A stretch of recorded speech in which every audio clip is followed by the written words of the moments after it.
Welcome. I'm Jessica Lonnie Rich, host of Inspire You and Me. It's an inspirational show where we talk to people who are making a difference.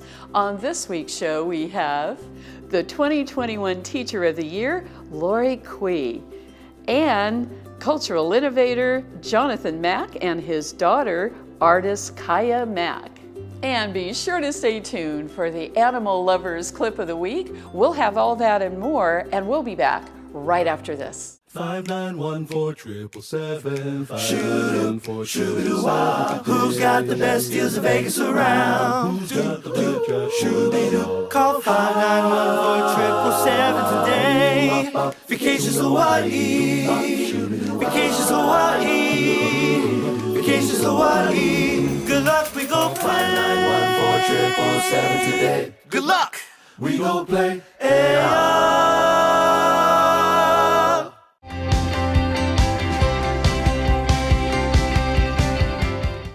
We are so excited to have as Hawaii's 2021 Teacher of the Year, Kwee. Welcome, Lori. Thank you so much, Jessica, for inviting me as a guest on your show.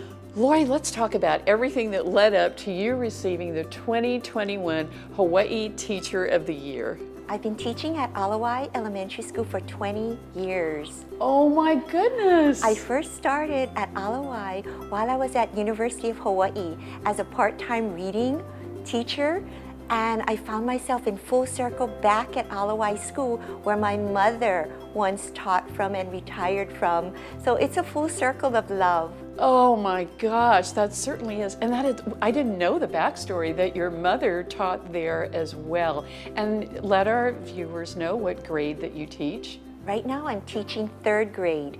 Interestingly, when I was first awarded the 2021 Hawaii Teacher of the Year, I was teaching fourth grade.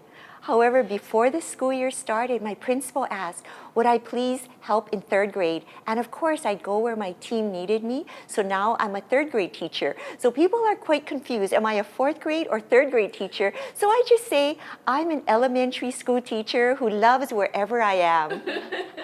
Lori, what is your secret? How do you empower your students? I empower my students by being themselves, having their energy, just elevate, listening to them and hearing what they're really interested in. What are they curious about? What are their passions? What are their purpose? What inspires them? And through identifying their signature strengths, we move together to project-based learning, which really engages them as leaders and learners. Project-based learning. Let's talk about that. Did you come up with that idea?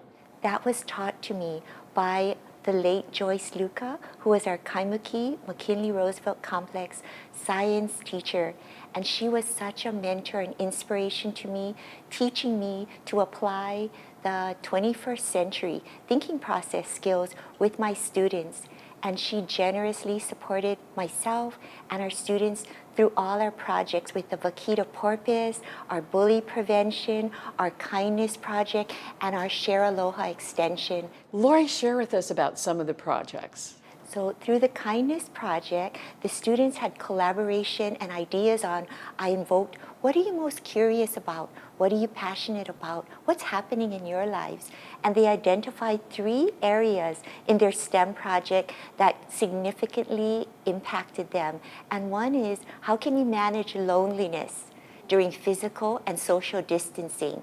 How do you build and nurture relationships during a pandemic? And thirdly, how do you prevent cyberbullying? So through collaborative discussions, open, trusting relationships, and research, they discovered the power of kindness. So through that, they're testing out their plans to spread kindness. So most recently, we are launching a Great Kindness Challenge. And that is a week-long spirited event highlighting a community of kindness. I'm so honored through many people who have joined in collaboration, who have partnered, hearing my students' passion and voices. We've gone to the state capitol to share their voices, donated to Operation Sea Shepherd. Let's talk about that, because I'm not familiar with that. Can you share with us, define a little bit about that project with us? So interestingly, the students chose that year to study on the beautiful endangered vaquita porpoise.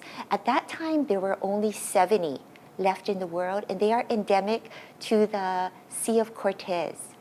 And unfortunately, they are being killed off by illegal poaching. So the vaquita porpoise get entangled in the gill nets, and then they die. So through the research, students asked, why are the poachers catching them? And they discovered that the poachers were illegal doing it for money to use the bladder from the totoaba, which is another fish endemic to that same area of the vaquita porpoise. How they could do that, how they could impact others, they donated to Operation Sea Shepherd, which navigates to prevent poaching, illegal gill net fishing within that area. Donations, we created online websites, Facebook pages. We went to the Capitol to share information about what's going on. So what was it like taking your students to the state capitol? For me, it was a bright light. Realization for young students, 10 years old, to realize these politicians, legislators, House of Representative leaders invited them to hear their voices.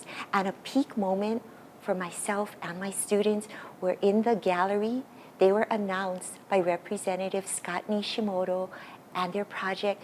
They stood up proudly. I glanced at them, and to see the twinkle in their eyes, that smile, that pride, knowing they truly care.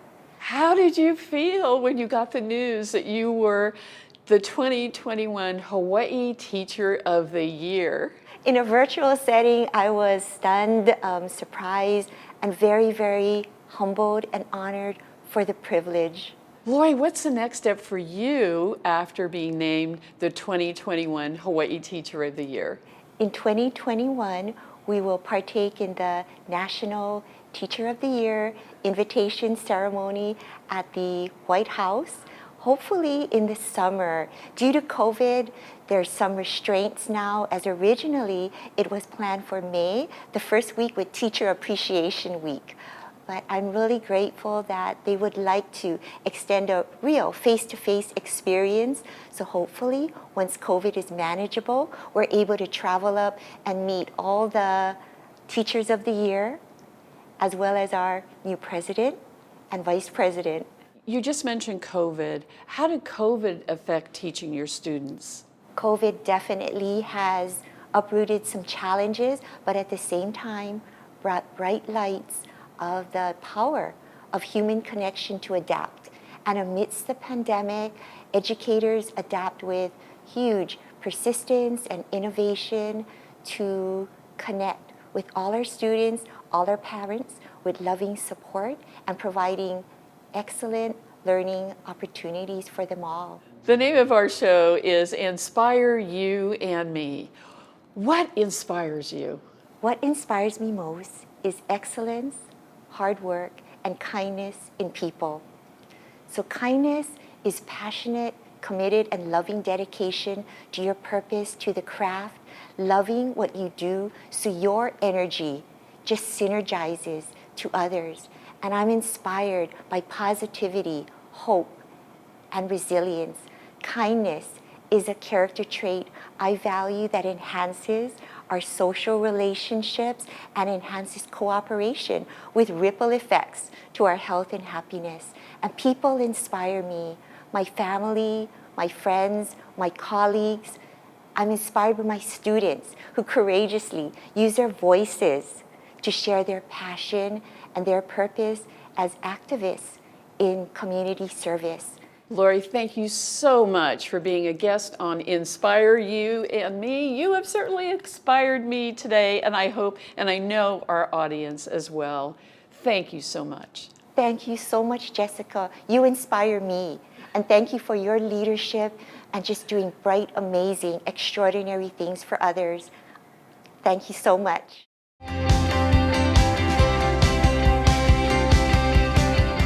The law firm of Cronin Freed is proud to sponsor Inspire You and Me, a show about people in our community who are making a difference. I'm Rick Freed, and our law firm of 16 attorneys handles major injury cases, choosing to devote our considerable talent and staff to those injured people and victims for whom we can make a great difference. We hope that you will be inspired to follow your dreams and find your purpose.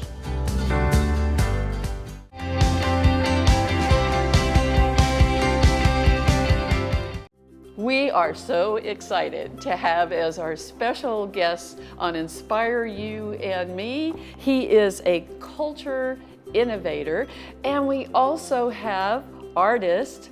We have Jonathan and Kaiya Mack. Welcome. Thank you for having us. Yes, hi. John, you know that expression, go big or go home? You go big. What does a culture innovator do? I think it comes from the evolution of my being. So maybe a little background, I was born and raised in Trinidad and Tobago in the Caribbean. And I grew up in a home where my mother was a carnival costume designer. So I always grew up around the arts and music. I played rugby for Trinidad, and then I got recruited to UC Berkeley in California. And while I was there, nobody was doing reggae or soca or my culture music. So I started doing small events, like kind of spreading my culture. And starting from like 2001, evolving to today's point, now I do festivals globally. So I do a festival in Tobago, I do a festival in St. Martin, I do a lot of festivals right here in Hawaii, some in San Francisco. I look at music festivals as my canvas, and bringing people together and adding the music and other things, the arts and the paints, and but it's a palette, and that's why I consider it culture, because I think a lot of people tie in the term promoter, and there's a lot of negative connotations sometimes associated with just the word promoter. And I truly believe I do a lot more than just promoting. I like bringing people together, food, music, and allowing people to experience new tastes, new sights, new sounds. Tell us some of the names of the festivals that you've organized. Before COVID. Yes, before COVID. We're going to talk about how you've dealt with COVID too. Before COVID, the last festival I did was in December. That was Dream Weekend. We had Usher, Marshmello, Migos, Ice Cube, Sweetie at the Lower Stadium. And just before that, we did Hallowblue, the Halloween festival in Chinatown. Before that, I did a festival in San Francisco called Croptober. It was bringing a lot of Afrobeat, Hawaiian, and Caribbean artists in San Francisco. And then I did a festival in St. Martin called Unity, the festival. So St. Martin is an island that's separated, but they have a French side and a Dutch side. It's interesting. So the island's actually cut in half. So it was a festival called Unity the Festival, which was uniting both sides of the island. And then I do the Tobago Jazz Festival on the island of Tobago. What was your first big festival, and what was it like? While I was in college, I was doing events. So parties and small concerts, maybe like 300, 400 people things. And 400 was big to me. But while I was in school, that's how I was making a living. I was studying, going to school, and doing these events. And I was actually paying for my rent and paying my bills with it. And then when I graduated, I was like, I wonder what would happen if I just did this full time. I had the opportunity to come to Hawaii. And when I came to Hawaii, I saw that Hawaii loves reggae music. It has a very similar culture to the Caribbean. First place I've ever been where I looked like everybody. So it was a very enjoyable experience, seeing that culture. And my first festival was in Hawaii, actually, like what I would consider a festival, multi-stages, multi-events. I met two guys, one was named Mike Galmichi, who since from 2002, 2003, he's been my business partner up to this day. He's from Hawaii, and then another guy called Laka Carpenter. But we had like Ocean, I don't know if you remember the reggae singer, Mikey Dread, Natural Vibrations, Ukla the Mock, all these older names. So my first bona fide festival, I would say, was in Hawaii, but I was doing concerts a lot before that. With COVID-19, how has it affected your business? There's no longer an entertainment business due to COVID-19. So 2019, and you know what? I believe in the greater good, so I'm very understandable that events such as mine bring people together, are high-risk exposure events, So 100% of my events have been shut down. So even brand new events that were being created it actually started, I was booking to produce Sean Paul in Thailand in February. And by March, talks of COVID started coming up, and Sean was just like, I don't know what, because it was in Asia, it's in Thailand. So that was like my first event to be canceled. It was like the end of February, March. And I was now opening up Thailand as a brand new market for myself. Like I literally was flying to Asia, setting the connections and trying to build that as a new endeavor. And that shut down, and from that it just became a domino effect of every music festival I had. So 100% of all my income was shut out last year. Oh my gosh, so how do you survive? How are you coping with COVID-19? Luckily we had some money saved up, which is, in a way, was for their future, but the future is their present, so, you know, we've been surviving that. Luckily the PPP grant, the first PPP grant, and the SBA EIDL, Economic Disaster Loan. So we've been surviving off of the disaster loans and the PPP and working on that. That's been helpful and beneficial to us. 'Cause I'm in the stars tonight. So watch me break the fire and set the night. And we'll be back with Jonathan and Kaiya Mack right after this.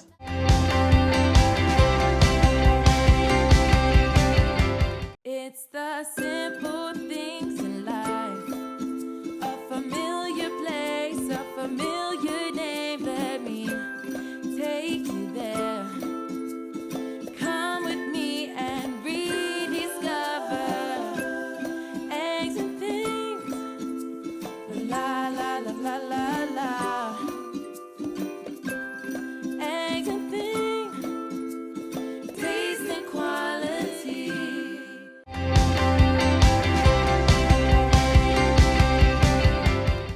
Jonathan, we're going to transition now to your daughter. Kaiya, you've gone through a lot and you've overcome some health problems. Can you tell your story to us? So I was born with gastroschisis, which is a sickness. So your intestines are on the outside of my body. But I've been in the Ronald McDonald House for 4 months of my life. If the Ronald McDonald House was never a company or anything, it was not there, then I wouldn't be here. I just had a lot of fun there, but the only thing I didn't have fun about was my surgeries, but I had fun seeing these cute dogs walking around, playing all these games, making all these bracelets. So you are a dancer and an artist and a singer. Tell us about your website, and it's all for a good cause. So when I was small, I saw my uncle, which is Uncle Taurus. He's a reggae singer. And I saw him on the stage, and then when I was 3, I was like, I want to make people happy like him. So like one of my videos is when I was 4, and I was like saying, this is crazy, so here's my number, so call me maybe. And then I just turned on my microphone and I was like, I feel better, so much better. From like a cute pop song to a Doc McStuffin songs. It's just a weird mix, but I don't know, I just haven't singing professional songs, now I do. What was it like for you when you mentioned it wasn't so much fun when you were having the surgeries, but you seem like a happy girl. I mean, when I was little, like a tiny, tiny baby, when I was first born, I had 4 surgeries. And then like 2 years ago, I had 2 more, so I had 6 surgeries altogether. It was kind of hard for me because when I was in school and stuff, like I had the stitches still sticking out, and like all the time my shirt would go close to it, and it always used to push in the things. So my friends helped me like get past it because they, like when I couldn't get up the stairs, they would help me get up the stairs because like my tummy hurt like for an unusual reason. Like it hurts like every 10 minutes where it just hurts a lot. So they helped me get up the stairs, and then they helped me go places because I usually couldn't really walk. Like my tummy I had to go down to walk, so it would be hard. Aw, but how are you now? I'm good because it all healed up, and it took a few months or years like for it to heal up, but I feel better now. And Jonathan, what was it like for you when you found out that Kaiya had this condition? I think the biggest initial challenge was now hearing about it for the first time. When we went to get the ultrasound to find out her sex, they told us we're having a girl, and they were just looking, because ultrasound techs are not allowed to tell you what's happening, you know? And so we started calling our parents and family, telling everybody we're having a girl. And then we didn't realize they left us in a room for like 30, 40 minutes, you know? We were just on the phone. And then they came back in the room, and they said, we need to chat with the doctor. And we walk into the doctor, and they were like, so your daughter is born with gastroschisis. So it didn't click. I'm like, what's that? And they're like, her intestines are on the outside of her body, but it's okay. It's like being struck by lightning. And we're just gonna put it back inside and it'll be all good. At that point, I'm just saying, and then you go home and you start researching, you know, and you just see these videos of these kids, and to me, I think that was probably the hardest part. It was like not knowing, researching, your eyes are bawling because what are we gonna do, you know? Luckily, me and my wife are an awesome team, and we just said, you know, we're just going to make do and research, find the best facilities, and we started contacting different hospitals and seeing who was doing proper research, and we were able to get to Stanford Hospital. Luckily, Ronald McDonald House took us in because we could not afford to be out there for that long, you know. And yeah, I think each surgery, we just deal with things as it comes, and we're just blessed that she's here today with us. Like when she was on her third operation, she actually flatlined in front of us, but we thought it was going to be all good, and we thought everything would be better after those multiple surgeries. And then 2 years ago, she started having stomach aches again, and we went, and then we found out they had some complications as a result from the surgeries, and we had to go back and have those operations again. And then Ronald McDonald House happily took us back in again. So all those situations have been super helpful, and we've always felt like we should give back to the Ronald McDonald House because it's a nonprofit, and so many other families are there, and the people that the situation they created makes you feel like a home away from home, and it's helpful for other kids to see other kids that are sick as well. Parents could chat and communicate and figure out how best to handle the nurses and the systems, and there's so much more than just having an operation and being there. In closing, Jonathan, what inspires you? I love producing events, even if it wasn't a profitable endeavor. And there's something special about a concert and seeing a sea of a couple thousand people being on the same time, the same beat, being present in the same moment. There's very few things in life that give that opportunity, because music takes over and you're surrounded by it and you feel the vibration and you're on the same beat, same time. Everybody's present in that experience in that moment. And I think those experiences of bringing people together to see music and culture that I enjoy, I think that truly inspires me from a business point of view. Now that I'm a dad, having these little ones are, you know, that's an entirely different inspiration to like share with them and give them the best opportunities that this life has, you know, and yeah, I think that inspires me the most.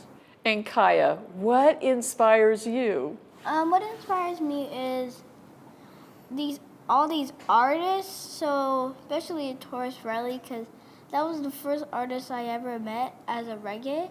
So he's like my uncle now, but he worked very hard. And so when I was 3, like I said, I want to make people happy like him. So he inspired me to sing and do reggae songs. And like when I was 3, I loved to sing, and now I love to sing, Thank you both so much for being guests on Inspire You and Me. You are both going out in the world and inspiring the world in your own purpose, your own calling, and it's really been our pleasure to have you both as guests on our show. Thank you so much for giving us the opportunity to share with your community. We just wanted to put one thing out there as well too. So we released the first song last Christmas, and we were able to raise $5,000 for the Ronald McDonald House.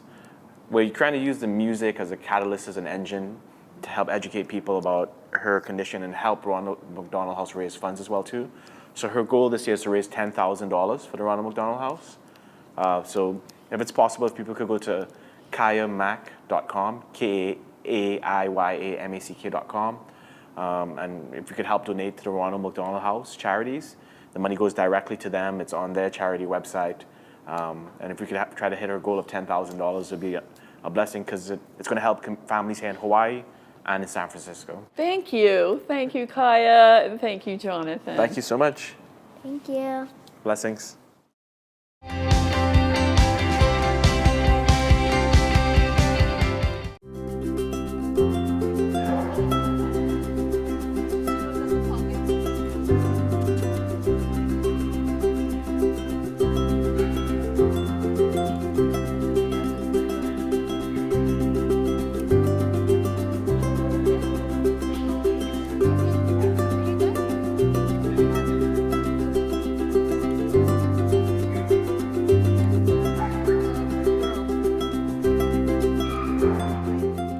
We hope that you've enjoyed our show this week. I'm going to leave you with a rich thought for the day. It's actually an invitation. Do you have a story, or do you know someone who has an inspiring story they would like to share? We would like to invite you to go to our website, inspireyouandme.tv, and we would love to hear from you. We hope that you accept our invitation. Think about it. Until we meet again, I'm Jessica Lonnie Rich. Take care. Oh, my, it's a beautiful world. I like surfing Waikiki. I like to paddle out beyond the white breakers, where a man can still be free, or a woman if you are one. Yes, I do like surfing Waikiki. My, it's a beautiful world. My, it's a beautiful world. Oh, my, it's a beautiful world. My, it's a beautiful world.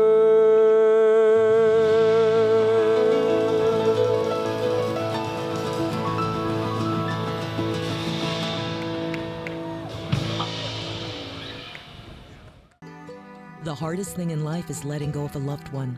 Finding the right provider can be essential in your time of need. Celebrate your loved one with Ballard Family Mortuaries. We offer a full range of cremation and burial services on Oahu, Maui, Hilo, and Kona, with professional guidance and specialized attention you can trust at the most affordable cost. Call us today for a free consultation on funeral service options available to you and your family. Ballard Family Mortuary Group, serving Hawaii since 1997.